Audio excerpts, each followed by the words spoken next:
What up, guys? Ballard here, checking in, trying to come up with some good content for you guys here in the off season. Hope everyone's doing great. Hey, do me a favor real quick, hit that thumbs up, hit that subscribe button, all that good stuff, whether you agree or disagree with me. It helps the channel out, plus it's free and easy to do, right? We know that. But want to talk today in this video. I don't think I ended up recording it the other day. I was going to, but then I got sidetracked and got busy with some stuff. But we want to look at today, and I don't have anything pulled up in front of me. This is kind of like pulling it out of my head a little bit, but got to hear from you guys in the comments. But you look at the last couple years, I think it is fair to say that the Big Ten runs football right now. And I hate to say that as an Alabama fan because I love the SEC. Now, is it miles ahead of the SEC right now? I don't think so. I think you got to give props to Georgia, to Alabama for making it last year. Oklahoma made the playoff. There was another SEC team, I think, that made it in last year. Or did we only have Georgia? Did we only have three? I don't know.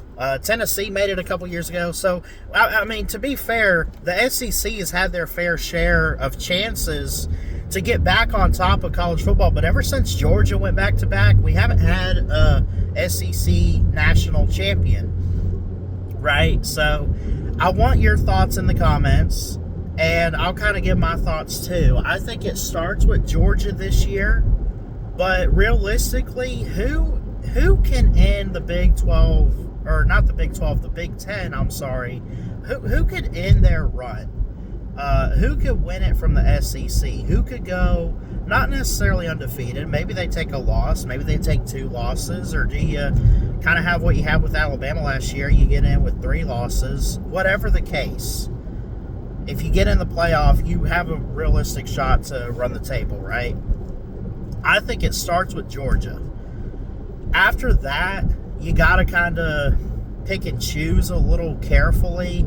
I don't even think Alabama would be second in the SEC this year, at least going into the season. I think with the quarterback play, having a new quarterback with Austin Mack or Keelan Russell, even though they might be very good, it's still inexperience there at quarterback. I mean, the best they got coming back is Ryan Coleman Williams. He decided to put his full name out there, I guess, but got to hear from you guys. I mean, who in the SEC has a legit chance to not only win the SEC or make the conference title game, but I'm talking get in the playoffs and make some noise.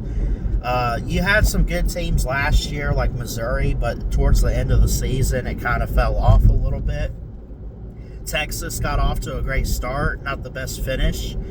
Texas A&M has been pretty good with Mike Elko the last few seasons, and you would hope that teams bounce back in the SEC a little bit. You know, does Shane Beamer find some breathing room to maybe get 7 or 8 wins? What about Auburn? Can they even make a bowl game with new head coach Alex Golesh, which we've talked about on here before?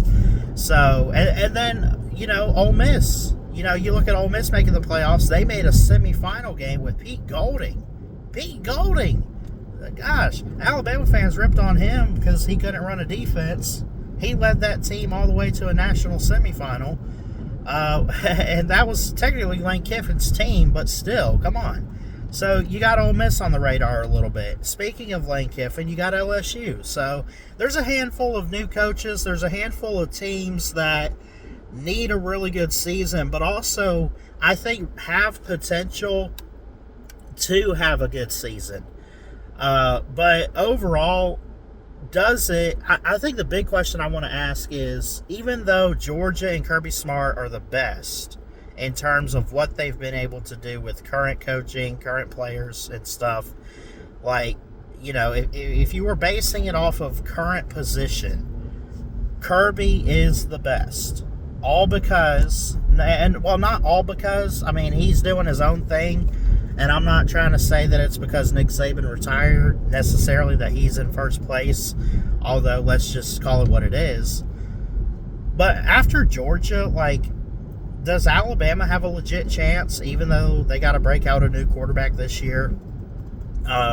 Does LSU with Lane Kiffin get it figured out? What about Ole Miss? What about Texas and Sark and Arch Manning? Do they bounce back? What about Texas A&M?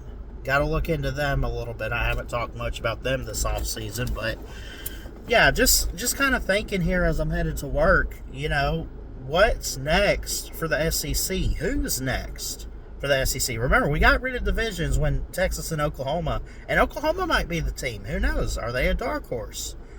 We got rid of divisions. It comes down to the two best teams in the conference matching up in the conference title game, and then you probably get 3 or 4 teams from that conference just realistically getting in the playoffs and having a chance. So definitely want to hear from you guys in the comments. I think that there's a lot of potential for a lot of these teams. Some schedules are tougher than others. Some teams are more talented than others, as we know. But what are your thoughts? Let me know in the comments. Have an awesome, awesome day. I love you. Jesus loves you. Keep your head up. God bless. Roll Tide, and we'll see you next time here at BSM.